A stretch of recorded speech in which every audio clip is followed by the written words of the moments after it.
this is equally important naman, no? Actually, lahat ng trainings natin is very important. So, lahat ng events ng iFern and ng Supreme, lahat po yan importante. But this one, ito po yung tinatawag natin na recharging station. Kaya nga siya naging bakuna kasi protection natin ito sa ating paghataw para kahit ma-reject tayo ng paulit-ulit, makatanggap tayo ng sobrang daming discouragement at discrimination. Okay, nakaramdaman po ng mga networkers yan. Eh, tayo ay protektado.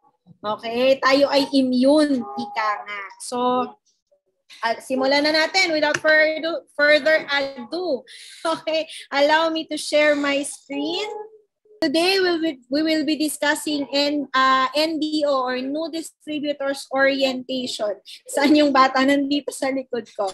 So, chillax lang kayo dyan, guys. Sakinig lang kayo.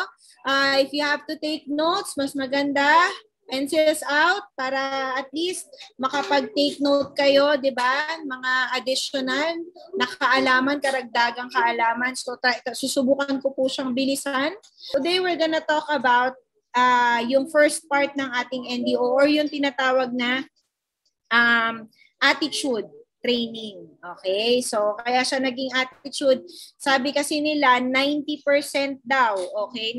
90% pwedeng, kumbaga na pag nagne-negosyo ka, pwedeng 90% yung puhunan mo, yung iba nga, 50 di ba, pag meron kang kapitalista, industrialista, meron dyan minsan 70-30, di ba, o kaya 70-30, merong 80-20, may 50-50, mga ganon, di ba? Pero, pag nagne-negosyo ka, hindi pwedeng percentage lang nun ang attitude mo. Dapat ang attitude mo is 100%.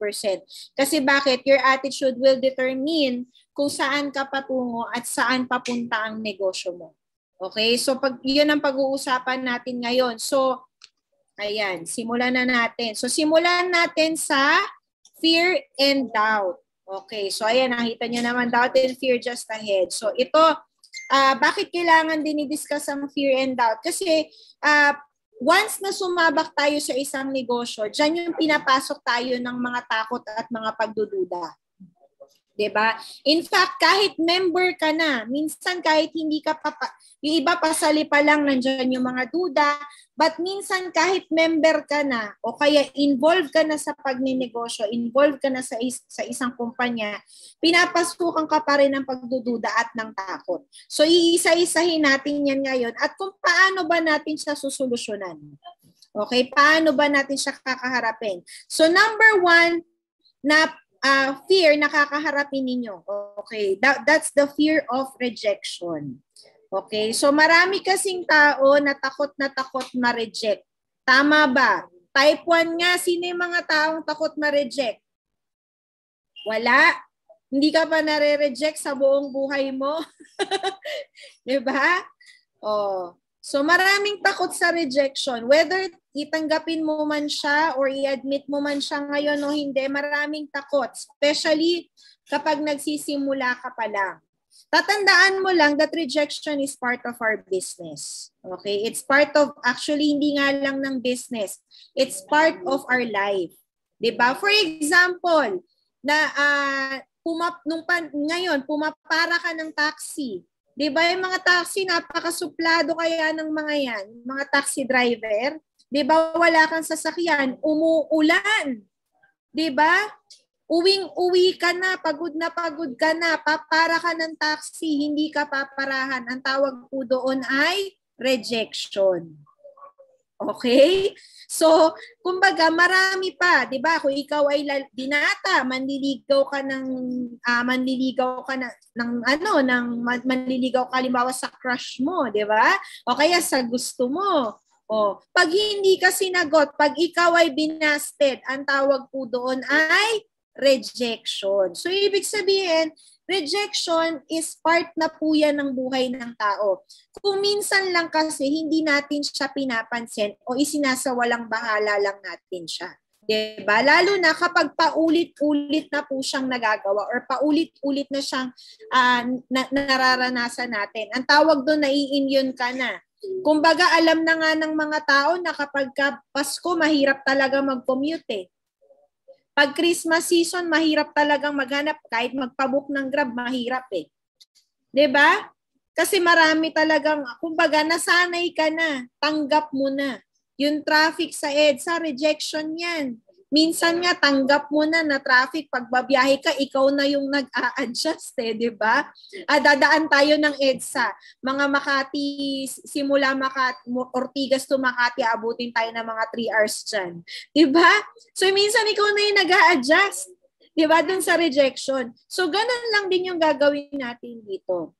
Part yan ng negosyo natin. Tandaan mo, hindi naman ikaw yung nireject nila. Okay? Dito sa iFern, magiging mabigat lang kasi siya when you make it personal. Diba? Meron kasi halimbawa, nireject ng kaibigan. Ayaw sumali. Sinabi ng kaibigan, ay, hindi kasi ako pangganyanan eh. Diba? Idinidibdib na. Alam mo yon, yung parang masyadong nasaktan. Na parang friendship over na tayo, ayaw mong magpa-member sa akin. Huwag ganun. Okay? Nagne-negosyo lang tayo, correct. Walang personalan, negosyo lang. Hindi ikaw yung nire-reject nila. Ang nire-reject nila is the opportunity. The offer ng nire-reject nila, hindi ikaw. 'Di ba? Ang masaklap, yung nire-reject nila minsan, yun pala yung pwedeng magpabago ng buhay nila. Hindi pa nila yun alam. Tandaan mo, pag hindi pa alam ng isang tao ang isang bagay at nireject ka na, huwag kang masaktan. 'Di ba? Huwag ka masaktan para sa sarili mo, masaktan ka para sa kanya kasi sayang yung opportunity. Malaki yung inalis niya. So hindi ikaw ang nawalan, siya yung nawalan. And also remember na si Lord nga mismo eh. 'Di ba? Forgive me for sharing my belief, no? Si Lord nga eh, 'di ba? Simula pa ng nabuhay si Eva at Adan, nire-reject na siya. Hanggang ngayon, nire-reject pa rin siya ng marami. 'Di ba? Pero, just go with it. 'Di ba? Tuloy-tuloy lang tayo. Hayaan mo lang siya. Kasi dadaanan mo lang siya. Okay? Next, ano ba yung isa pang kinakatakutan natin? It's the fear of failure. 'Di ba? Kasi maraming tao ayaw mag-fail or takot mag-fail. 'Di ba? Para sa akin, failure is not it's not actually it's not a negative thing. Kasi sabi nga nila sa akin, ito based on mga natutunan ko na lang din to. For example, when I read books, 'di ba? Meron akong nabasa before na ang diamond pala, okay, dumadaan sa matinding proseso 'yan. 'Di ba? Init, 'di ba? Maraming tinatapyes dyan para maging crystal clear siya. 'Di ba? So ibig sabihin, kung ikaw ay diamanteng hinuhubog, marami ka ring dadaan ng circumstances. Marami ka ring dadaan ng mga bagay-bagay na pwedeng makasakit sa iyo. Okay? So pag nasaktan ka, ibig sabihin nag-i-improve ka. Okay? So, hindi ka failure. You can only call yourself a failure when you stop trying. Diba? Imaginein mo to. Kung halimbawa, si Albert Einstein, sino ba nakadiscover? Si Alberto Flores, o diba? Medyo magmamatalino ako ngayon. Alberto Flores, kung hininto niya, okay, kung hininto niya yung pag-discover, 'di ba? Yung mga scientists natin, kung hininto nila yung proseso na ginagawa nila, tingin niyo may ilaw tayo ngayon. 'Di ba? Tingin niyo meron kaya tayong electricity ngayon? Tingin niyo meron kaya tayong cellphone ngayon? Meron kaya tayong computer ngayon? Itong mga to, dumaan din to sa maraming failure. Dumaan sa maraming rejection at dumaan sa maraming diskriminasyon at kakatawanan. 'Di ba? Si Albert Einstein nga sinabihan pa ng bobo eh. 'Di ba? Pero isipin mo, sino ba naka-discover ng gravity? Sino ba naka-discover ng theory of relativity? Yung batang sinasabihan nila ng bobo. Kung si Einstein ay tinanggap yung tinawag siya, kung yung nanay ni Einstein ay tinanggap na bobo yung anak niya. 'Di ba? Hindi na niya chinaga si Einstein. 'Di ba? Na slow learner yung anak niya. Eh di wala tayong gravity ngayon. 'Di ba? Hanggang ngayon pag nahulog ka, hindi mo alam kung anong tawag doon. 'Di ba? Nahulog ka lang, yun na yun. 'Di ba? So yun yung ibig ko sabihin. You can only call yourself as a failure kapag hininto mo na yung pagsubok. Kailangan mong sumubok ng sumubok. Kasi eventually tatamaan mo rin yan. For example, kami ni Upline Mike. 'Di ba? Si Upline Mike, he's been into several other companies bago si iFern. Kung huminto kaya kami doon sa pangatlong kumpanya namin at sinabi namin na wala, hindi talaga para sa amin ng iFern, hindi talaga para sa amin ng networking. Ayaw na namin dyan, kalokohan lang yan. Marami na yan. Di ba? Pare-pareho lang yan. Kalokohan lang yan. Lahat yan scam. Tingin nyo kaya, nagsasalita ako ngayon sa harapan ninyo, at tingin nyo kaya may enjoy ko yung buhay na meron kami ngayon kung huminto siya kalagitnaan pa lang. 'Di ba? Kahit marami nagsasabi sa paligid natin na failure tayo, ikaw ang makakapagbigay lang ng tuldok niyan is kapag ikaw sinabihan mo na yung sarili mo na failure ka. So ibig sabihin kahit sinong magsabi sa iyo ng failure ka, huwag kang maniniwala. You matter. 'Di ba? Only you can tell yourself kung magiging successful ka ba talaga o hindi. Ikaw lang 'yon. Walang iba. Next is the fear of public speaking. Ayan, mga takot magsalita. 'Di ba? Maraming mga alam mo 'yon, mga timid, 'di ba? Nahihiya ako, yung tipong alam mo yung pagka sinabihan mong mag-intro ka, yung kala mo maiihi. Yung ganun. Yung ganun. Nahihiya kasi ito, ganun, 'di ba?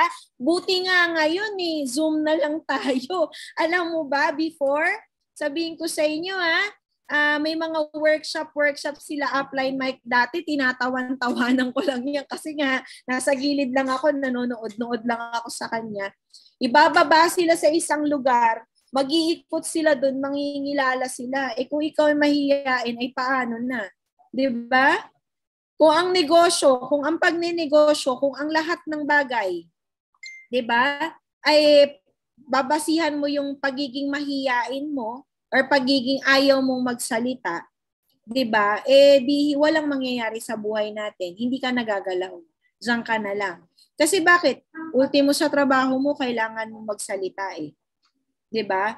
Pangit naman, kung sabihin natin, tanggalin mo sa equation ng networking, kung ikaw ay nagtatrabaho as a regular employee na lang, 'di ba? Gusto mong ma-promote, pero ayaw mong mag-present ng marketing ng kumpanya ninyo.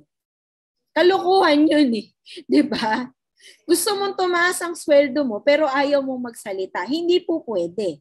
'Di ba? O hindi networking ang pinag-uusapan natin, traditional na pagtatrabaho lang to or employment. 'Di ba? Rank and file ka lang. 'Di ba? Nandun ka lang sa tas banas na banas ka sa boss mo, wala na akong ginawa. Araw-araw pare-pareho lang ginagawa ko, ganito nang ganito. Wala namang nagbabago sa buhay ko, pareho pa rin ang sweldo ko, yun pa din. 'Di ba? Same banana, same ganito, paulit-ulit na lang yung ginagawa ko araw-araw. Eh ikaw nagbigay, ikaw ang ng choice noon Kasi pag binigyan ka ng opportunity, ayaw mo. 'Di ba? So kumbaga, kung may fear of public speaking ka, alisin mo na 'yan. 'Di ba? And paano ba 'yan masusolusyonan? Okay? Paano ba natin 'yan magagamot? Volunteer. Okay? Always volunteer. Huwag kang mahihiyang mag-volunteer. Kasi sabi ko nga, especially sa mga nakakausap ko na downlines, mga takot mag-present. Pag sinabi ko na, uy, ikaw naman mag-present upline, natatakot ako, baka magkamali ako. Huwag kang mag-alala. Hindi alam nung pepresentan mo kung ano yung ipepresent mo. Okay? First time niya. So, ibig sabihin, kahit magkamali ka, hindi niya yun alam. So, wag kang matatakot. 'Di ba? Itaas mo yung noo mo. Kaya mo yan. Paniwalaan mo na kaya mo. 'Di ba? So, yung iba sumusunod kahit nanginginig-nginig, nagugulat sila, nagkakaroon ng resulta. 'Di ba? So, labanan mo yung takot mo by volunteering. Mag-volunteer ka. You say yes. Pag sinabi ni upline, oh, mag-intro ka. Yes, upline, intro ko. Diba? Pag sinabi ni upline, oh, mag-present ka. Yes, upline, magpe-present ako. So, i-ano mo yun. Ganun mo siya lalabanan. Okay? Next is the fear of the unknown. Ano naman yung fear of the unknown? Diba? Oo naman. Actually, it's a legit fear.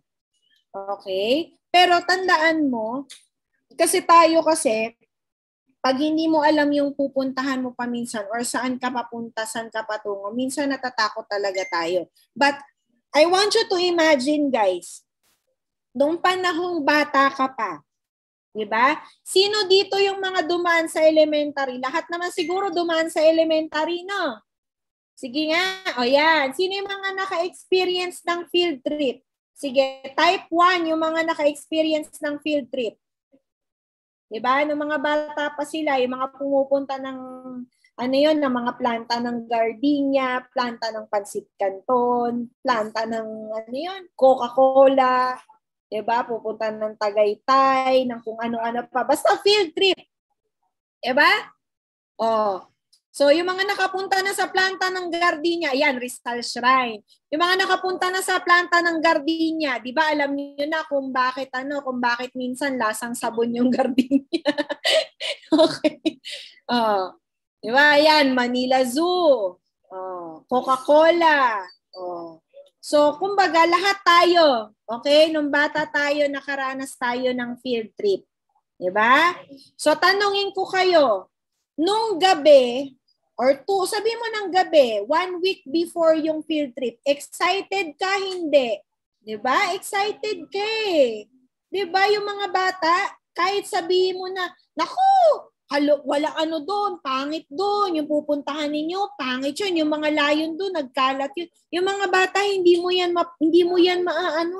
matitinag eh. Hindi, maganda doon. Sabi ni teacher, maganda doon eh. Diba?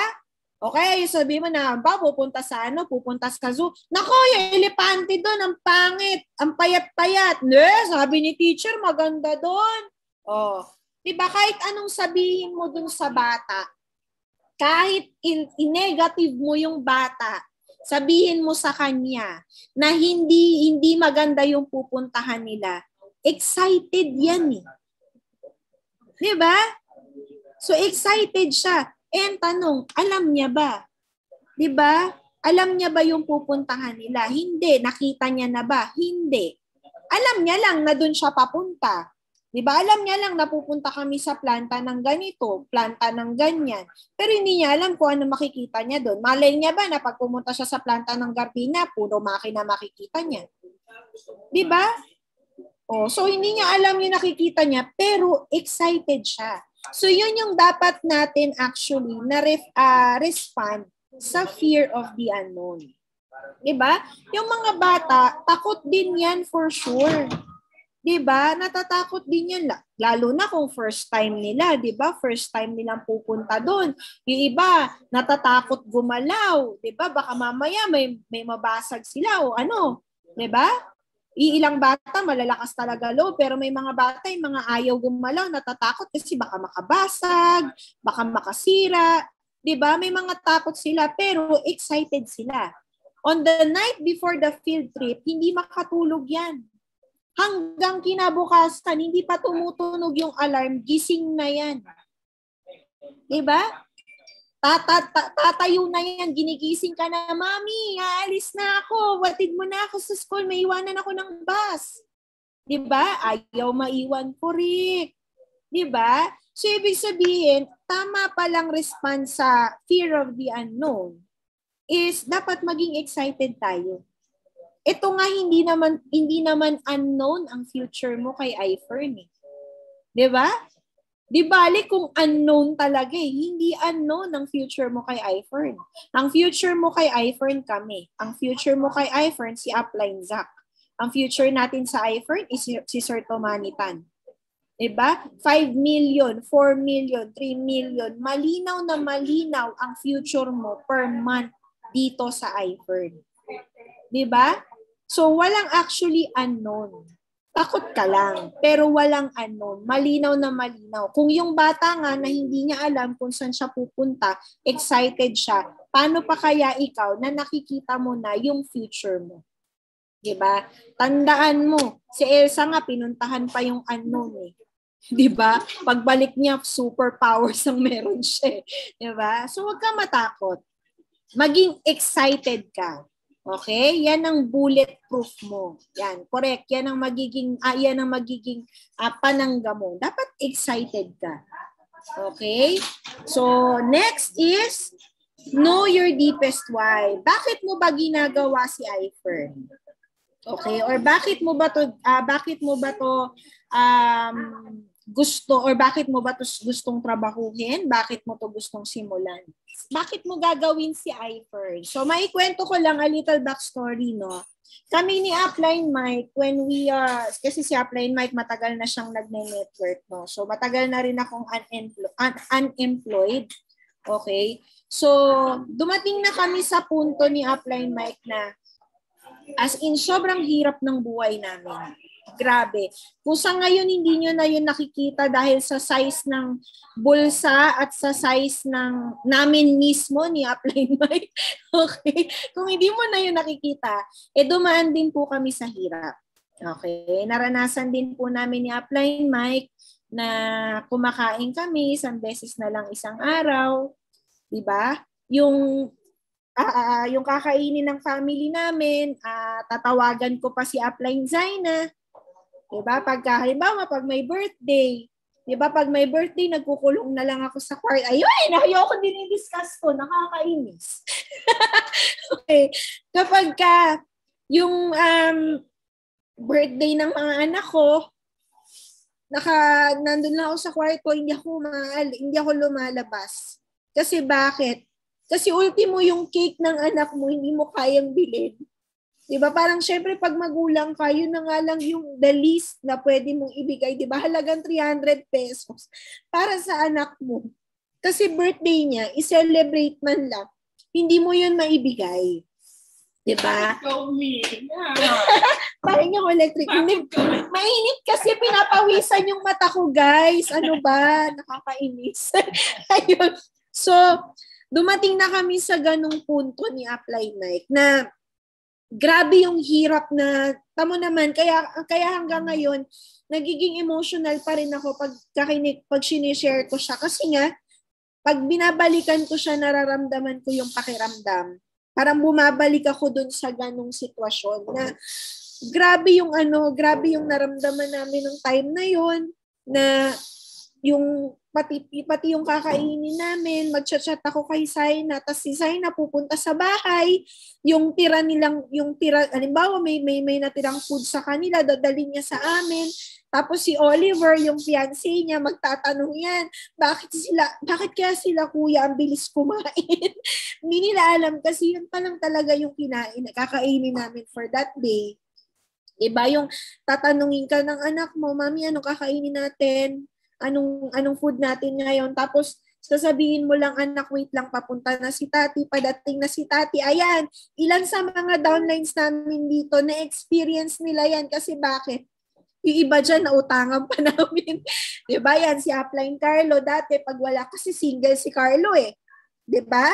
So, nung time na yon, dahil downline namin siya yung kumikita. Pag nasa-short kami, yan, si Carlo, lalapitan namin. Carlo, baka naman meron ka dyan, pahiram muna. Diba? So, yun yung buhay namin 2 years ago, bago si iFern. So, grabe yung hirap na dinadanas namin. Tapos, yun na nga, gigising ka sa umaga, sisingilin ka, mababasa mo sa mga messages mo, kailan ka magbabayad, at dami-dami mong utang, nakakailang deadline na ako ng bigay sa'yo, hindi ka pa rin nagbabayad, ilang palugit pa ba, ayaw mo nang gumising, ayaw mo nang tumayo, ayaw mo nang basahin yung cellphone mo, kasi yun yung nakikita mong message every time. 'Di ba? So, kaya yun yung time na sinabi ko kay Upline Mike na tingnan na natin. Kasi ilang beses na siyang tinatanong ni Upline ni Zach, ini-invite ni Zach. Ayaw niya talagang magpa-invite. Sabi ko sa kanya, kung sila nga, may nagbago sa buhay nila, kilala naman na natin sila dati na walang-wala rin naman. 'Di ba? Ang tingin pa nga namin sa kanila, sorry for the term, may mga distributors nga sa iFern ngayon, nakilala namin dati na ang tingin namin mga bano. Mga bano nga lang tong mga to dati. Pero ang daming kinikita ngayon, 'di ba? Ano man lang yung sabi ko, kahit kumurot man lang tayo sa kita nila, hindi ko na actually pinapangarap na kitain yung kinikita nila nung time na yun. Sabi ko kay Upline Mike, alam mo ba, kumita lang tayo ng enough to pay the bills, pakainin yung family, makakain tayo, makabayad tayo sa mga utang natin. Okay na ako doon. Hindi na ako naghahangad ng marami. Yung Louis Vuitton, yung Rolex, kahit wala na yung mga yan, ang gusto ko lang, yung makakatulog tayo tsaka makakagising tayo ng masaya. 'Di ba? Nang wala tayong inaalala. Enough na po ba yung why kung bakit kailangan kong gawin si iFern o bakit gusto kong gawin si iFern? Yun lang yung, alam mo yung, yun yung naging driving force namin kay iFern. So kayo, alamin nyo, kahit ano pa yan, maliit o malaking bagay pa yan, kung ang gusto nyo lang, sabi mo nang gusto mo lang makabayad ng utang mo, why not? Diba? Hanapin mo yung puwersa na magtutulak sa'yo para gawin yung iFern at para ituloy siya kahit nare-reject ka na. Kahit nahihirapan ka na. Kasi sa labas, wala naman. Diba? Meron ka bang nakikitang opportunity sa labas na pwedeng ibigay sa'yo yung buhay na gusto mo? Kahit hindi na nga yung sobrang mayamang buhay eh.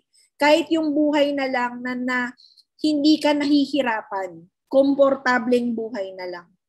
Diba? Meron ba sa labas? Wala eh. Ako kasi wala. Alam mo bang mas lalo pang tumindi yung pasasalamat namin nung dumating yung COVID?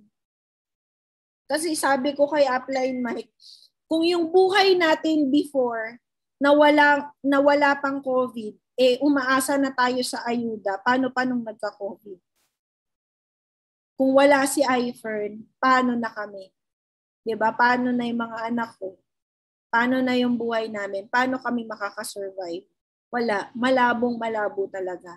So ako, yun yung nagtulak sa amin ni Upline Mike. Hinanap talaga namin siya. 'Di ba? Sabi ko, tigilan na natin, tama na yung ilang taon na naghirap tayo. Ayoko nang maranasan ng mga anak ko yun. 'Di ba? Kasi marami kaming naging maling desisyon in the past. Marami kaming napagkamalian. Pero sabi ko nga, hindi dapat mga anak namin yung magbayad ng mga kamalian namin. 'Di ba? So gusto ko ibigay sa kanila, iparanas sa kanila yung buhay na hindi ko naranasan. 'Di ba? Kaya yun yung nagfu-fuel sa amin. So kayo, hanapin nyo rin yun. Tingnan nyo lang, very simple lang. Labas ka ng kwarto mo, o kung nasan ka ngayon, labas ka. Tingnan mo, ito na ba yung pangarap ko? Tingnan mo yung bahay mo, ito na ba yung gusto ko? Kung may mga anak ka, ito na ba yung gusto kong buhay para sa mga anak ko? Pag nawala kaya ako ngayon, saan kaya sila pupunta? Saan kaya sila pupulutin? Paano na kaya sila? Kasi kung masasagot mo ngayon 100% pag tiningnan mo sila na yung pamilya ko, kahit mawala ako, okay na sila, stable na sila hanggang magkaapo pa ako sa kanila, eh wag mo nang gawin si iFern. Pero kung ikaw hindi pa doon 100% na kaya mong sumagot, kaya mong alam mo yon, kaya mong itindig na okay sila kahit wala ako, gawin mo to. Diba? Huwag mo nang pag-isipan, huwag mo nang pagdudahan. Okay? So, bakit naman iFern? Actually, bakit networking? Bakit iFern? Bakit sa dinami-dami ng kumpanya sa Pilipinas, bakit kailangan iFern gawin ko? Actually, napaka-basic ng sagot dyan. Bakit iFern? Kasi, ito dahil sa mga to. Actually, araw-araw nga, ini-NDO na tayo. Araw-araw, ini-inject na to sa atin. Diba? Araw-araw nasa presentation natin to eh. Bakit kailangan si iFern ang gawin mo? Kasi lahat ng nababasa mo ngayon sa screen mo, lahat ng nakikita mo, iFern lang ang meron yan. Diba? Wala yan sa ibang kumpanya. Kung may nakita ka man dyan, 1 or 2 combination sa ibang kumpanya, maswerte na yon, 'di ba? At higit sa lahat, walang tumanitan sa iba. iFern lang. Kaya iFern lang ang malakas. Okay? Next, attitude. Attitude is everything. Okay? So yun nga sinasabi ko kanina na importante ang attitude natin, no? So, kailangan 100% yan. Dapat, ano ba yung attitude na dapat nating matutunan? Ito yung tinatawag na good learning and listening attitude. So, ano yung good learning and listening attitude? Kasi sa negosyo natin na ito, importante yung makikinig ka sa mga nauna sa'yo. Diba? Kasi kopya-kopya lang po tayo. Parang kami ni Upline Mike. Alam nyo ba na hanggang sa moment na to, wala kaming desisyon na hindi aprobado ni Sir Tom at ni Upline Zach. Diba? Kasi bakit? Kasi alam mo yon, we respect their opinion, we respect their addition to our lives. Kasi tatandaan mo, lagi ko to sinasabi sa mga downline ko, everything na nangyayari or every success namin dito sa iFern, hindi yan sa amin lang. It's a collective effort. 'Di ba? There's no such thing as lone ranger. Walang yumaman ng mag-isa, walang self-made. Okay? Walang yumaman kay iFern ng siya lang. Hindi niya kinailangan ng tulong ng apply niya o hindi niya kinailangan ng tulong ng ni Sir Tom. 'Di ba? So always listen to your upline. 'Di ba? Kaya meron tayong tinatawag na yes upline. Ano yung yes upline? Okay. So pag may sinabi si upline, dapat sunod tayo. Okay? Parte 'yon. Pag sinabi ni upline attend ng NDO, attend ka ng NDO. Kapag sinabi ni upline na mag-invite ka, invite ka. Pag sinabi ni upline na attend ka ng fearless, attend ka ng fearless. 'Di ba? Yes upline lang. Diba? Kasi kung tatanungin mo ko ngayon, kung upline, paano kayo nakarating sa kung nasaan kayo ngayon maliban sa deepest why mo? Walang sikreto. Yes, upline lang. Kasi nung nag-uumpisa kami, tinanong ko, sabi ko kay upline Zach, upline, gusto kong makuha yung meron kayo. Gusto ko makabayad ako sa mga utang ko. Gusto ko guminhawa yung buhay ko. Ang sagot sa akin ni upline, simple lang yan. Sunod ka lang sa ipapagawa ko sa'yo. Alam mo bang yun lang ang pinanghawakan ko? Diba? Sabi nga ni Sir Tom, sumunod ka lang sa akin, payayamanin kita. Pinanghawakan namin yun. Kasi bakit? Sa labas, wala namang magsasabi sa'yo na sumunod ka sa akin, yayaman ka. Wala pa ako naringgang may-ari ng kahit na sinong kumpanya na nagki-claim pa, kahit na mag-claim pa sila na sila yung top 1, sila yung number 1 company sa buong mundo.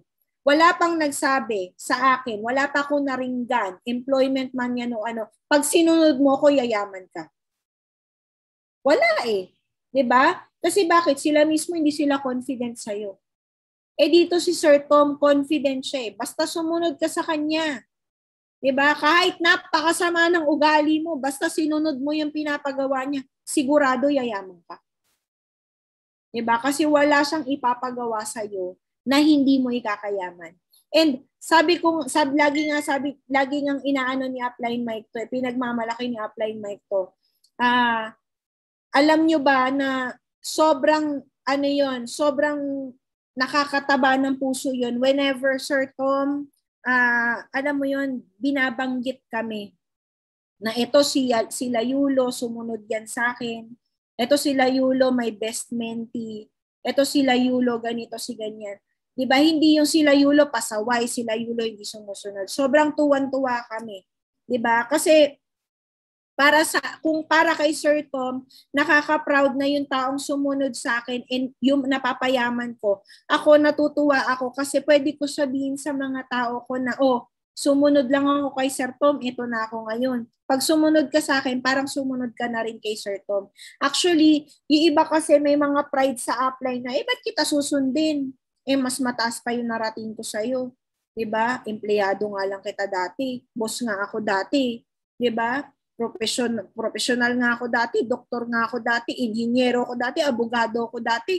May-ari ako ng sarili kong kumpanya dati. 'Di ba? Yung iba ako nga yung pinakasikat na ganito top agent dati, ba't kita susundin? Sino ka ba? 'Di ba? Wala kang tinapos, hindi ka nga graduate. Oo, pero tatandaan ninyo, ikaw 'yon. Yes, oo, 'di ba? Magaling ka, ikaw na, the best ka, 'di ba? Pero tatandaan ninyo, pag ako may sakit, punta ako sa iyo, doktor ka.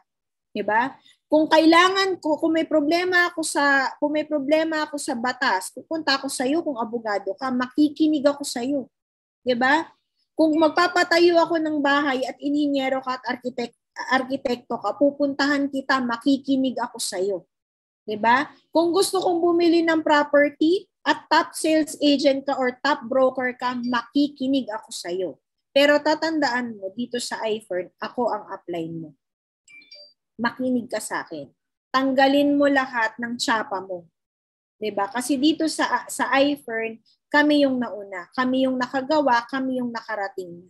'Di ba? Huwag nating babaguhin, huwag nating i-reinvent kung ano yung sistema na meron na tayo from the very beginning. 'Di ba? Kasi kung alam na alam mo na tong gawin at maning-mani na lang to sa iyo, bakit hanggang ngayon hindi ka pa yung mayaman? Diba? So, ibig sabihin, marami ka pang hindi alam at marami ka pang dapat matutunan.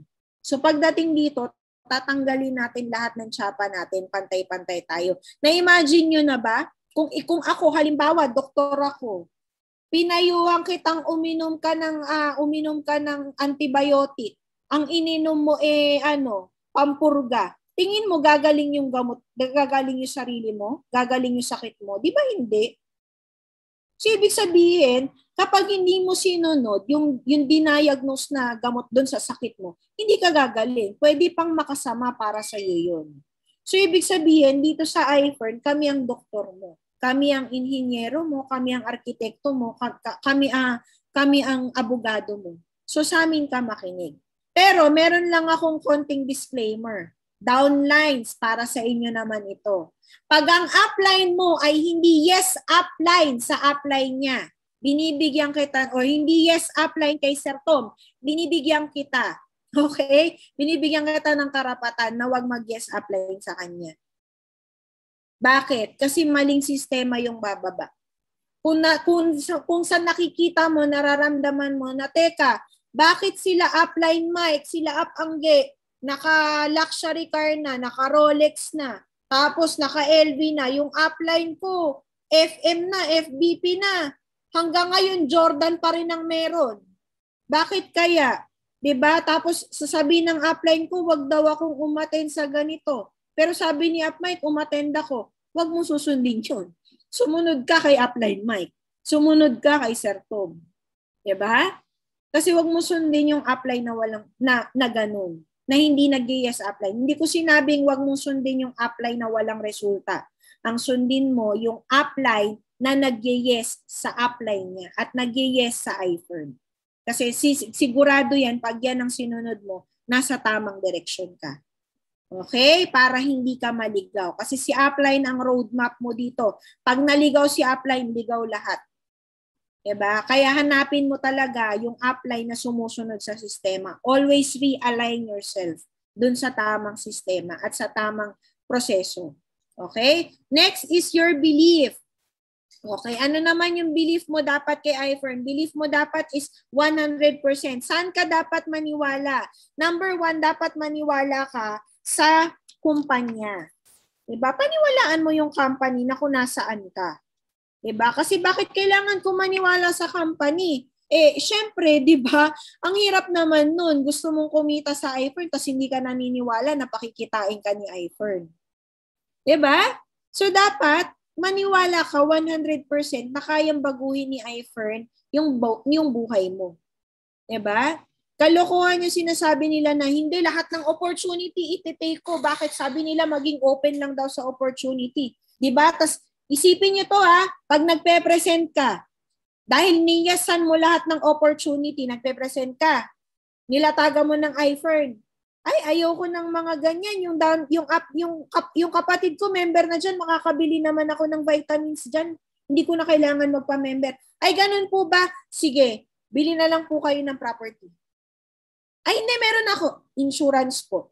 Ay, hindi, meron na rin ako niyan. Tosino, longganisa, kawali. Di ba? Yun yung ibig ko sabihin. Di ba? Mag-focus ka, maniwala ka sa kumpanya mo. Isa lang. Pag iFern lang muna paniwalaan mo. Di ba? Nandito ka na eh. Maniwala ka sa kanya, mahirap, alam mo yun, mahirap na sasabihin mo, nakikita ko sa iFern 100%. Yung sigurado ko 100% kikita ko sa iFern. Pero hindi mo tinatrabaho si iFern. Diba? Hindi mo ginagawa.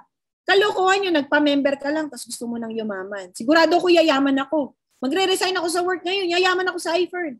Tapos wala ka namang ginawa after mo mag-resign.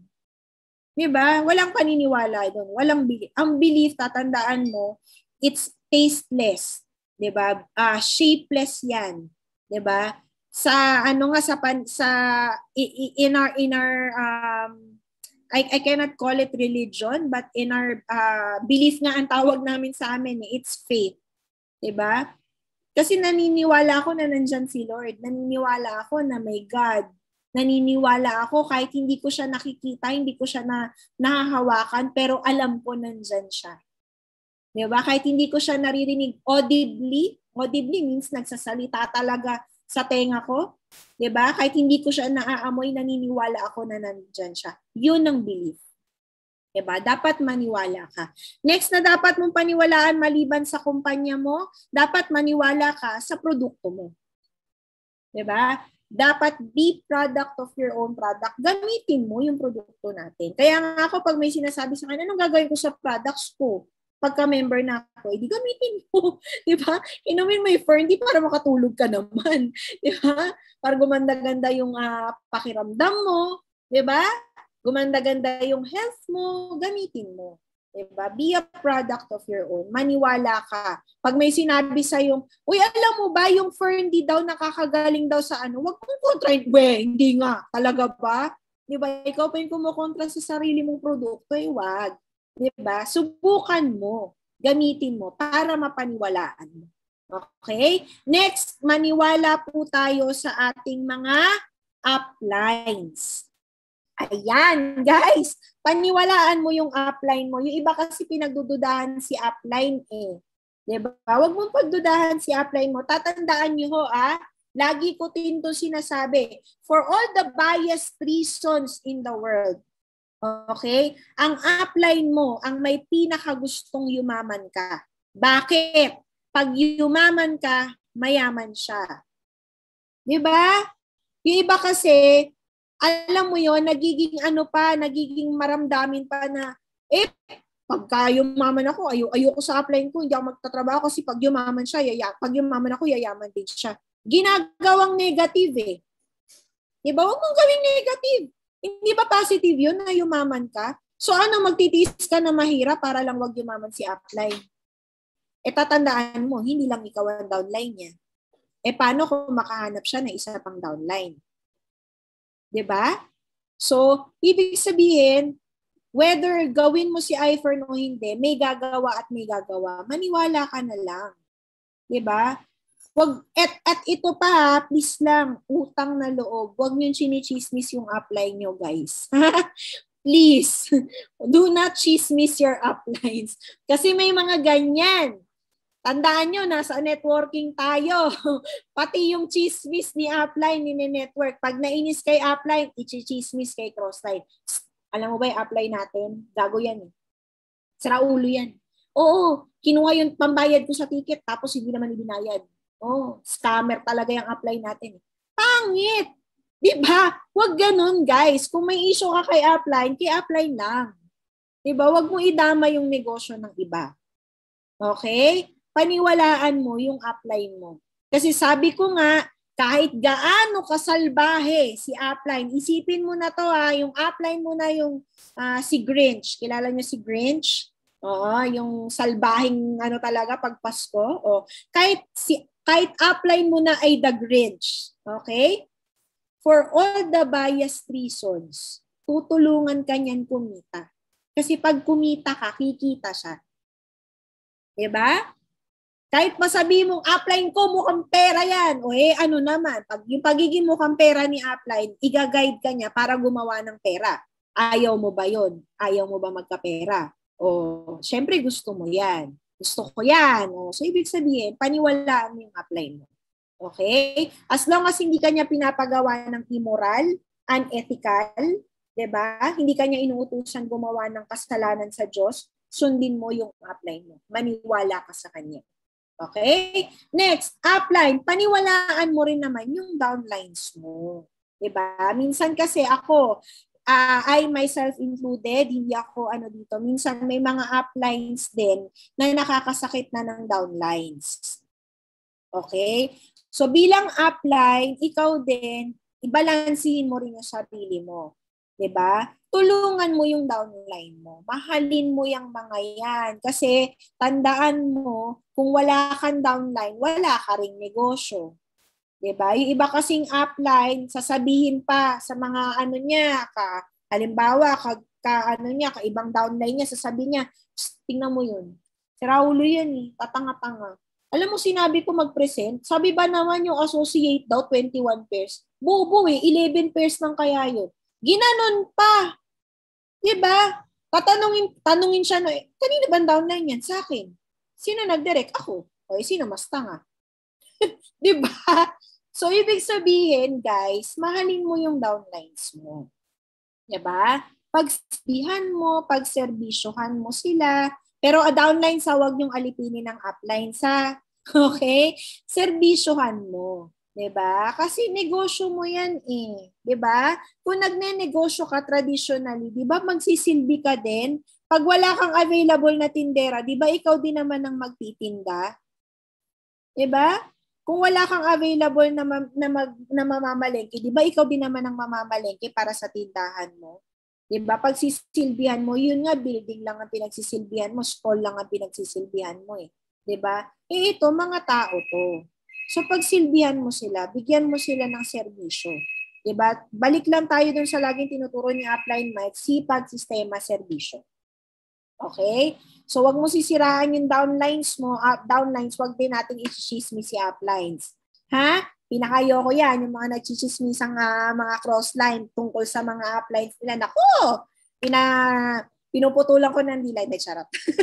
Hindi. Para harmonious tayo. 'Di ba? Para harmonious yung relationship ninyo sa sa inyong pagne-network. Next na dapat mong paniwalaan, believe in your crosslines. Okay, maniwala ka sa mga crosslines mo. Kasi bakit? Yan ang pinaka-unbiased na serbisyo na ibibigay sa'yo. Lalo na pag yung crossline mo nag-volunteer para sa'yo. Diba? Paniwalaan mo yan.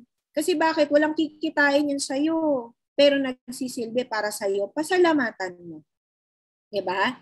Kung yung crossline mo ay may heart of service, nag-serve para sa network mo, nag-share para sa network mo, grabing support yon. Sigurado ko buong puso niyang ibinigay yon.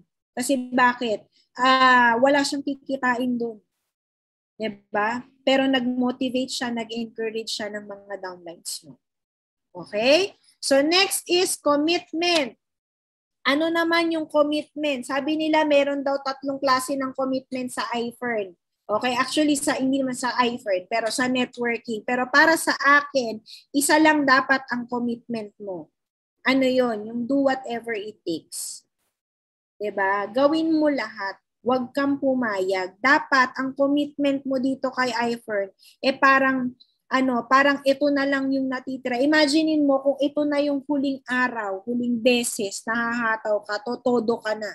Halimbawa, bukas cut-off na ng top distributor. Gusto mo mag-top distributor. Gawin mo lahat ng pwede mong gawin ngayon para mag-top D ka. Diba? Ibigay mo, i-commit mo yung sarili mo. Diba? Commit yourself to your goal. Kasi bakit? Pagka half-hearted ang commitment mo, huwag ka mag-expect ng full results. 'Di ba? Hindi ko naman sinabing para maging full ang commitment mo magre-resign ka na. No, wag ka mag-resign gabi na, bukas naman, hindi, joke lang. Okay? So, para maging full yung commitment mo, kahit part-timer ka, nandun yung full-time attitude mo. Pag I firm ako. Committed ako. Diba? Committed ako sa pangarap ko. Diba? I will do whatever it takes. Diba? Gano'ng kasarap, guys, kung ikaw ay downline, tapos yung upline mo, kahit tamaan ng sibat, kahit bumagyo, kahit lumindol, dadating sa presentation mo. Diba masarap magkaroon ng ganong upline? Tama ba ako? Yung halimbawa, sinabi mo, upline, may pipresentan ako. Kaso ang layo, taga Cavite, nasa dulo pa po ng Cavite to. Ang sagot sa'yo ni upline, huwag ka mag-alala, downline, pupuntahan kita dyan, kahit nasan ka. Upline, traffic, walang kaso, okay lang. Diba? Tapos after 2 hours, 3 hours, yung upline mo, papawis-pawis pa, humarap sa'yo, nakita mo, nandun talaga. Di ba bilang downline, napakasarap na pakiramdam mo. Ang tawag po doon, commitment. Di ba? Kung ikaw yung downline na may ganong upline, di ba masarap sa pakiramdam? Kaya upline, ikaw din, ibigay mo din yun sa downline mo. Ibigay mo yung ganong commitment. Hindi man ngayon, katulad ngayon, meron tayong COVID, meron tayong mga travel restriction. Pero make yourself available to your downlines. Diba? Iba kasi kumita lang, wala na kagad oras para sa mga downlines nila. No. Diba? Ako, lagi ko yan sinasabi sa mga downlines ko. Kahit saan ka makarating, wag na wag mong kakalimutan yung mga tao na nagdala sa'yo kung nasan ka ngayon. Balikan mo. Serbisyohan mo, ibalik mo sa kanila. 'Di ba? Kasi again, this is a collective effort. Inangat ka nila kung nasaan ka ngayon. Now, nandyan ka na sa posisyon na yan, it's your time na hilahin sila pataas. Okay? Yan ang commitment mo dapat bilang upline. Okay? Next is discouragement. Nadi-discourage ba tayo? Kayo guys, nadi-discourage ba kayo? Sige nga. Sino yung mga na-discourage na dito? Type 1, type 2, type 3. Kung ano mang klaseng description niya. Ano yan? Discouragement yan. Ayan. Marami. Tama ba? Even kaming mga uplines, no, hindi kami nakakaligtas sa discouragement. Nadi-discourage din po kami. Okay? Walang perfect na upline, walang perfect na network. Dumadaan din po kami sa discouragement. Parang ako, nung time na grabe yung tinatakbo ng network ko, sobrang hataw na hataw ako, bigla naman akong nagka-COVID. Na-quarantine po ako, nakakulong ako ng ilang araw sa kwarto. Wala akong magawa, gustuhin ko man lumabas, hindi ako makalabas. 'Di ba? Tapos papalapit na yung event, grabe na yung stress level ko, it's a discouragement for me. Kasi alam mo ba, nasa quarantine ako, iniisip ko, paano na yung mga downline ko? Kamusta na kaya sila? Diba? Wala akong nakakausap. Nung nagkasakit ako lately, 1 linggo, hirap na hirap akong tumayo. Tumataas yung BP ko, hindi ko alam kung bakit. Basta, meron ako nararamdamang pain nung time na yun. It's a discouragement. A disease can be a discouragement. A sickness can be a discouragement. Diba? Some people can be a discouragement. Even the ones we love can be our discouragement. Diba? Kasi si Upline Mike, pinakamalaking discouragement niya nung nagsisimula pa lang siyang mag-network. Alam niyo ba kung sino? Alam niyo ba kung ano? Ako. 'Di ba? Ako ang pinakamalaki niyang discouragement. 'Di ba? Kasi bakit nung time na nagsisimula po siya, 'di ba? Nung time na nagsisimula siyang mag-network, ako yung nagwo-work noon. Wala siyang kinikita. Again, sabi niya nga totoo yung kwento niya before na nung nagsimula kaming magpamilya, naglalaro lang po siya ng bilyar. Okay? Pogi ng upline ko eh. 'Di ba? So ako yung may work, weekly, ako yung malaki yung sweldo, nasa ano ko noon. Nasa sales ako noon, ang nasa telemarketing ako, ang kinikita ko na nag-average ako ng sabihin mo na kumikita ako ng mga 10 to 15,000 isang linggo. 'Di ba? Nasa sales ako, hindi maliit na ano 'yun, lalo na nung time na 'yan, that was 2000 and Ilan taon ba ako noon? 2003, mga ganon. 2003, 2004, mga some years, parang ganon, nasa ganong level. So, nung nagsimula kaming magpamilya, nakatira kami sa side nila, malaki yung kinikita ko. Diba? Marami akong pera nung time na yun. So, mayabang ako. Diba? Ano talaga ako noon, wala kang say. Kasi ako yung may pera. So siya, naglalaro-laro lang yan ng bilyar. Every week, pupunta ako ng tindahan, magbabayad ako ng mga lista niya. May mahabang credit line yan sa bilyaran dati. At saka sa tindahan, doon sa tindahan ng condo namin dati. Sa condo ng mama niya before. So, every week yun ginagamit ko. Kaya nung nag-start siyang mag-network, hindi talaga ako naniniwala sa kanya. Ako yung mismo nagsasabi, kalukuhan ng mga kahit masabi mo na yung nung nagne-network siya, nung unang nakakita siya, first concept na nakita namin, kasama niya ako noon, umuo ko noon, pinabenta ko pa yung cellphone ko para makasali siya. Totoo po yun. Yung pinakaunang networking na sinalihan niya, cellphone ko yung pinangsali niya kasi wala siyang pera eh. Yung sweldo ko no, nauubos din sa mga gastusin namin. So ang ginawa niyang paraan, binenta niya yung cellphone ko. Kaya imagine niyo na lang yung talak ko nung hindi siya kumikita. 'Di ba? So ibig sabihin, grabe. Naranasan niya 'yon. Ako yung biggest discouragement niya. And tumagal 'yon. Hanggang sa napapunta kami sa GFI, doon na kumikita. Kaya ako, yung totoo yun na nandun lang ako, nag-agree ako sa mga gusto niya, sinusuportahan ko siya. Pero on the other hand, kapag hindi siya kumikita, nakasuporta rin yung bunganga ko sa kanya. Mga misis, sino nakaka-relate? Di ba? Nakasuporta rin yung bunganga ko, naka-ready rin yan. Di ba? Hindi ko man siya pinipigilan sa networking, pero yung bibig ko rin, hindi niya rin mapigilan. So I'm one of his biggest discouragement. Diba? So it only goes to show na kahit tayo, okay? Kahit pamilya natin, madi-discourage, kaya tayong i-discourage niyan. Diba? Yung sa akin lang, paano ba yun nalampasan ni Upline Mike? Resulta pa din. Diba? Tinrabaho niya pa rin. Nakita ko pa rin yung sipag niya. Nakita ko yung dedication niya. Diba? Hindi niya pa rin inihinto, tuloy-tuloy lang. Kasi eventually, tatamaan at tatamaan mo yan. 'Di ba? Kalokohan yan. Sabi nga sa amin nung apply namin dati, kung ang pigsa nga pumuputok, tao pa kaya. 'Di ba? So, ibig sabihin, may chance. Laging may pag-asa. 'Di ba? So, wag mong titigilan. Diba? Kung meron mang LGBTQ dito, sorry pero sabi ng upline ko dati, mga bading nga daw, hindi nanganganak, pero dumadami sila eh. Diba? Ibig sabihin, kaya mo yan. Huwag kang bibitaw. Tuloy ka lang. Kasi definitely, tatamaan mo yan, mahihit mo pa rin yan. Diba? A temporary setback is just a setback. Diba? Hayaan mo lang siya. You always choose to move forward. Okay? So, tandaan mo, maging matapang ka lang. Tapangan mo lang. Kasi kung meron mang malinaw sa word na discouragement, yun yung word na courage. Katapangan. Okay? Tapangan mo. Diba?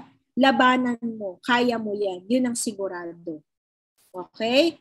Use them as your motivation. Okay? Yun, gamitin mo siyang stepping stone. Si Upline Mike niya, ginamit na motivation yung yung bunganga ko eh. Di ba? Yung pagiging nagger ko eh, para kumita siya ng malaki. Use them as your motivation.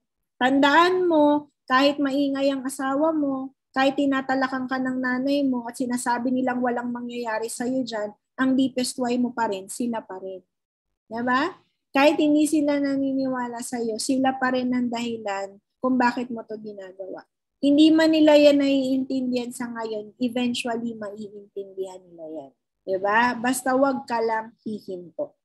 Okay, next is excitement. Always be excited. Umpisa pa lang, actually, tapos na to eh. Diba? Doon pa lang sa pinag-usapan nating fear and doubt eh. Kailangan mo maging excited. 'Diba? Kasi bakit? It's an uplifting attitude. Okay? 'Di ba? Contagious kaya ang pagiging excited. 'Di ba pag may pagka may nakasama ka, meron kang nakatabi na sobrang excited, 'di ba? Pati ikaw nadadamay. Halimbawa, meron lumapit sa iyo, 'di ba? Nakapanood ng Squid Game. Pag-upo pa lang isa, grabe, ang galing-galing talaga ng Squid Game. Ikaw nadadamay kay, ano 'yun? Ano nangyari doon? Ano nangyari doon? Namatay sila lahat, isa lang nabuhay. 'Di ba? Kahit in-spoil na sa iyo, excited ka pa rin eh. Nakakahawa siya. Okay? It's a contagious disease. Okay? Dapat, kung magiging contagious ka man, yun yung pagiging excitement. Tsaka tatandaan mo, walang mapapasali ang taong hindi excited. Diba? Sabi nga nila, kahit hindi na nila naiintindihan yung presentation eh. Bakit ka sumali? May naiintindihan ka ba sa presentation? Wala. Bakit ka sumali? Kasi yung nagpe-present, parang ang saya-saya niya eh. Di ba? Parang ang galing-galing ng ginagawa niya, parang saya-saya, tumutuwa siya sa ginagawa niya. So ikaw, nadadamay ka, napapasali ka. Imaginein mo to. Kung nga nagpe-present sa'yo, sinabi, dito po sa iFern, meron po tayong 3 package, standard, premium, tsaka premium plus. Tapos yung premium plus po, yun po yung pinakamagandang package. Pag sumali po kayo, kikita po kayo dun basta malaki po. Yung upline po namin, kinita po niya 5.3 million na po isang buwan. Yung may-ari po ng kumpanya namin, si Tomanitan, mayamang-mayaman po yun. Tingin mo may maniniwala sa'yo pag anong ka mag-present? Diba? Baka pagkatapos ng presentation mo, tulog na yung kausap mo. Diba? Be excited. Diba? Kailangan ma-excite ka. Bakit? Paano ka ma-excite? Ma-excite ka kasi ang kikitain mo dito, 5 million isang buwan. Bakit? Yun yung kinikita ng upline ko. Di ba? 5.3 million 1 month. Nahit niya na yung maximum potential income ng isang account. Grabe. Yun ang kikitain ko. Kaya excited ako. Kaya gusto kong gawin si iFern araw-araw. Kaya paggising ko pa lang, gusto ko na mag-iFern, pakausap mo sa akin lahat ng kakausapin, papapiinin ko lahat yan. Iba kahit di na nila naiintindihan yan. Pero pag nakita nila na masaya, bakit sila natutuwa pag excited yung nagpe-present sa kanila? Kasi sa labas, puro stress. Sa labas, nakaka-boring. Diba? Sa labas, walang ginagawa. Maghapon. Tapos yung boss mo, talak ng talak sa'yo, kung ano sinasabi sa'yo. Diba? Sa labas, kailangan mo pang sumipsip. Sa labas, kailangan mo pang mag-day off para lang makapag-relax ka, makapag-unwind ka. Nakaka-stressful sa labas, correct? Diba? Nakaka-stressful doon. Nakaka-stress. Diba? So pag may nakita sila sa'yo na excitement, habang ginagawa mo si iFern, yun yung sasabihin nila, gusto ko yan, gusto ko kung anong meron ka. Kahit magkano pa yan, sasali ako dyan kasi nakikita ko, masaya ka. Diba? So maging excited ka. Okay? Make it an attitude, make it a habit.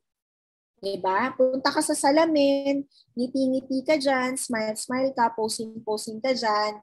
Oo, masaya, tas million pa kinikita mo dito sa labas. Stress na stress ka na, wala ka pang kinikita masyado. Diba? Be excited para ma-inspire mo rin yung ibang tao. Okay? At ikaw din sa sarili mo, may inspire ka kasi mas masarap magtrabaho, mas nagiging magaan ang pagtatrabaho pag excited ka. Diba? Pag masaya ka, it's an uplifting thought, feeling, or everything. Diba? As opposed to parang nanghihina ka, wala kang maano. Kaya nga ako, nung time na naka-quarantine ako, nung 4th ng ilang araw yon, hindi ako makalabas. Alam mo bang ginugol ko yung sarili ko noon para nag-declutter ako, alam mo yun, ginawa ko lahat para hindi ako maboring. 'Di ba? Kasi bakit? Kasi lalo siyang nakakapanghina. 'Di ba? And being excited is also good for your health. Kasi kapag kasakto ka lang, alam mo yon, plato ka lang, yung plato mo yung platong ano, yung health mo plato lang din. Ang pangit kapag yung lifeline mo nagplato. Yun ang delikado. Kaya wag kang pumayag na nagpaplato ka lang. Okay? Nasakto ka lang. Diba? Be excited. Para gumaganon-ganon yan. Ibig sabihin, may sign of life pa din sa katawan mo. Okay? Next is focus. Oh, actually, matatapos na tayo. Patay na po yung plato. Diba? So, focus. So ito parang nasabi ko na to kanina sa belief pa lang, no? Yung focus, mag-focus ka pag eye for lang. Diba? Keep your focus, keep your eyes on the prize. Diba? Kapag halimbawa, di ba naranasan nyo na ba yon yung halimbawa na pasensya ka na, laking kalye ko, laking kanto ko, yung mga naglalaro ng tong its, mga ganon. Oh. Di ba pag nagtotong its kayo, ginagalingan mo ng todo. Bakit? Kasi nakikita mo yung taya dun sa gitna eh. Pag nanalo ka, akin to lahat. Yung panantos na sa akin din. Diba? So, maging excited ka. Okay? Maging focus ka. Keep your eyes on the prize. Baka mamaya makupitan yan. De joke lang. Diba? Keep your focus. Pag eye for lang. Diba? Kapag nag-invite ka ng para sa iFern lang ang paano mo. Kasi, again, sorry guys kung meron man ditong mga nasa sales na ibang field or kung ano man, pagpasensyahan nyo na ako, medyo kukurot lang ako ng konti. Ha? So, kasi may mga na-experience kami before na, tawag dito, nagpe-present siya, okay, magpe-present sila, tapos mamaya, nung ayaw yung iFern, iba na yung pinipresent nila. Wag ganun. Wag ganun, guys. Kasi imaginein mo, kung ilagay mo yung sarili mo dun sa posisyon ng guest. Diba? Ano isipin mo? Parang, kanina iPhone pinag-usapan namin, ngayon iba na. Iba na yung binibenta niya sa akin. Bahay at lote na. Mamaya, insurance na.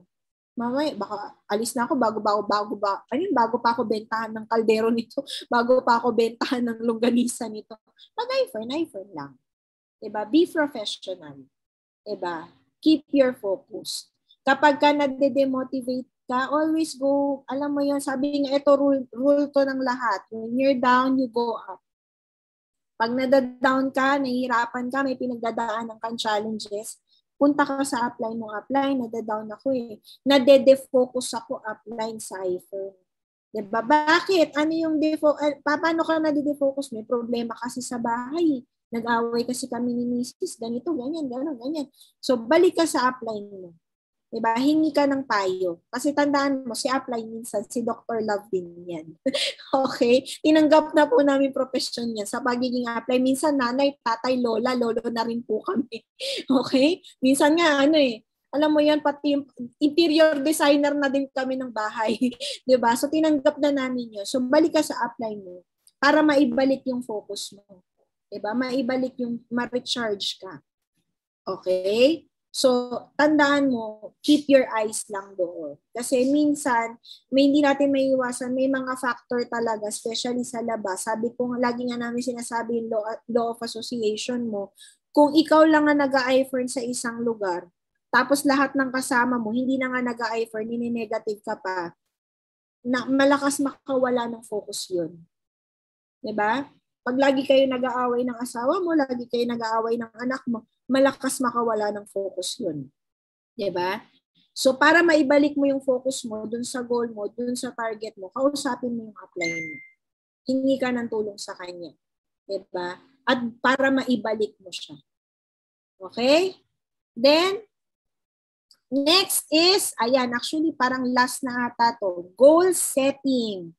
Okay, so bakit importante na may goals tayo? Bakit importante na dapat apply gusto ko ng 1.2 million, yun na yun. Diba? Kaya importante may goal setting tayo na tinatawag. Every year nga may ginagawa kami, yung tinatawag namin na dream board. Diba? Ano yung dream board? O yung mga uplines, kung meron pa kayong downlines na walang dream board, turuan nyo silang gumawa ng dream board. Kasi, tandaan nyo, 90% po, okay, ng tao ay visual. What do you mean visual? Mas nakikita nila, mas nagiging klaro sa kanila yung vision, mas nagiging klaro sa kanila yung goal. Okay? Bakit kaya sa tingin niyo yung flyers kailangan may picture? 'Di ba? Kasi yun yung tinitingnan ng mga tao. 'Di ba? Bakit kaya lahat ng commercial kailangan merong alam mo yun, halimbawa commercial ng Jollibee. Ito lagi na example ni Upline Mike to. 'Di ba? Bakit pinapakitang masarap yung Jollibee ano? Kasi ang mga tao visual. Okay? Kaya kami mga uplines minsan we do yung tinatawag na dream board. Okay? Ano yung dream board? Yung dream board, dyan namin nilalagay yung mga goals namin. Magugupit-gupit lang kami sa magazine. Parang pag may nakita, di ba pag may nakita, nagbabasa kayo minsan ng magazine, nakikita ninyo, ay gusto ko to, ay ito gusto ko, ay ito gusto ko. So, ang ginawa namin, okay, ang ginagawa namin, matagal naman na namin ito natutunan, pero hanggang ngayon, pinapractice pa rin namin. Ang ginagawa namin, pag may nakita kami, gugupitin namin, ididikit namin siya para nakikita mo siya araw-araw. Ang tawag po doon ay dream board. Yun yung goal ko. Okay? Yun yung gusto ko. Okay? Bakit importante na may goals? Kasi nakakita na ba kayo na dalawang team na naglalaro ng basketball na hindi nagsushoot? Dribble lang ng dribble.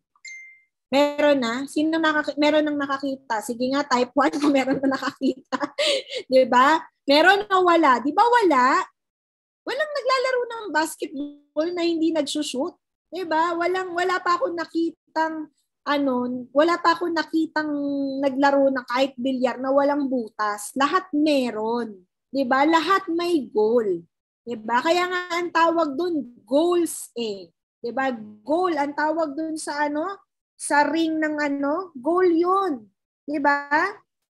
Yung pumipigil sa goal doon sa halimbawa sa soccer, 'di ba ang tawag sa kanya goalie? Bakit goalie? 'Di ba? Kasi siya yung tumatabig dun sa goal nung kalaban niya. Ang goal nung kalaban niya is ipasok dun sa goal yung niya. Ang tawag sa kanya goalie, siya yung tagaharang. Huwag kang maging goalie, guys. Okay? Kailangan goals. So, paano naman mag-set ng goals? Okay? Kailangan daw, pag nagsiset tayo ng goals, dapat very smart tayo. Smart. Okay, paano apply? Hindi ako smart. Hindi, globe ako. Hindi, kailangan smart. Ano yung ibig ko sabihin by smart? Dapat specific number 1. Dapat yung goals mo specific.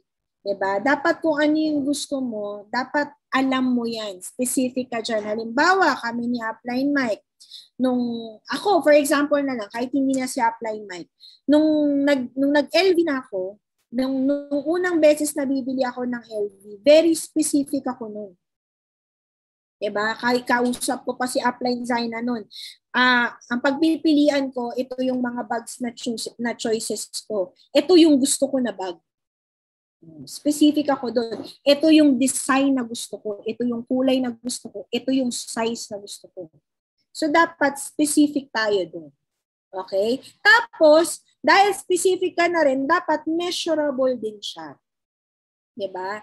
Dapat na measure mo siya. Kaya siyang bili ng pera. Diba? Kasi kung ang goal mo specific ka, gusto ko magka-boyfriend, guys. Diba? Mahirap yan sa iPhone. Okay? Gusto mo, magpayaman ka, tapos bili tayo ng boyfriend. Pwede naman. Diba? Pero guys, kung love life po, hindi po tayo kapwa ko, mahal ko. Okay? So dapat yung yung goal mo, yung pang sarili mo, wag naman love life. Okay? Measurable. Diba? Although yung iba nagkaka-love life pa din dito. So wag ka pa rin pala mawala ng pag-asa. Okay? Attainable. Dapat attainable. Dapat nakukuha. Okay? Pwedeng nahahawakan mo. 'Di ba? Na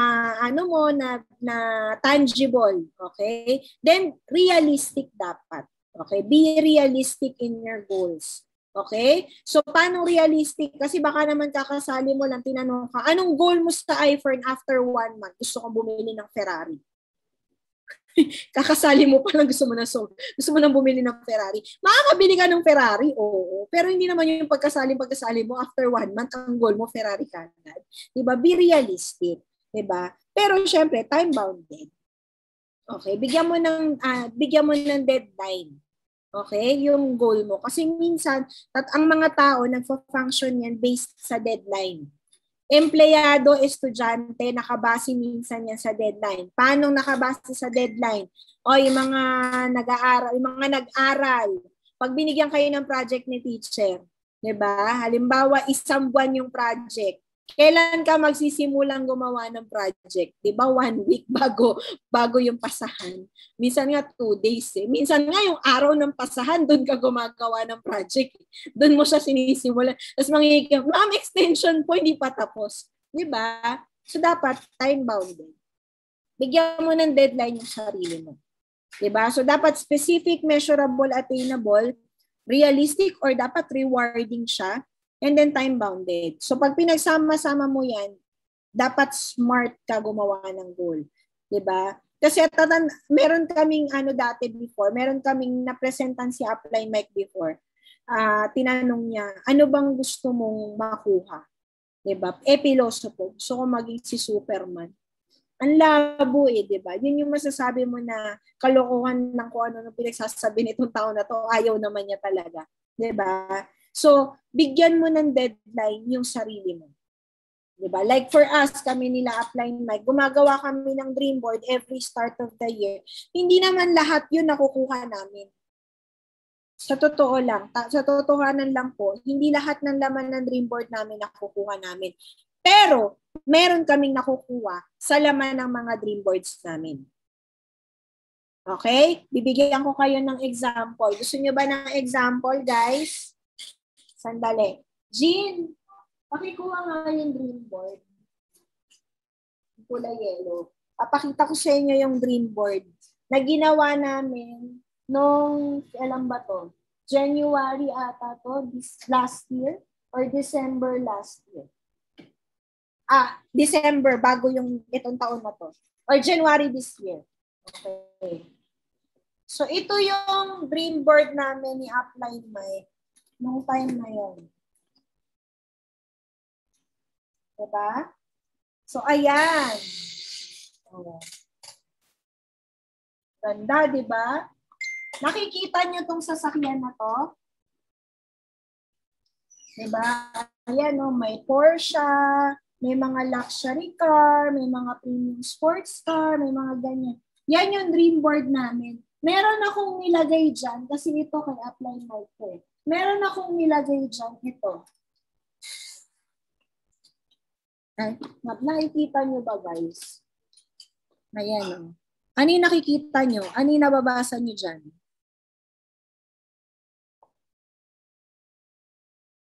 Diba? Presidential Director, yes. Diba? Yan ang goal ko nung nag-start yung taon na to. Diba? And ngayon, nakuha ko na siya. Diba? Ngayon, PD na ako.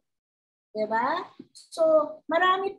Hindi naman to lahat nakuha ko na agad-agad. Diba? Hindi to lahat na nakuha ko na. But marami dito nakuha ko na. Andyan yung Rolex ni Upline Mike.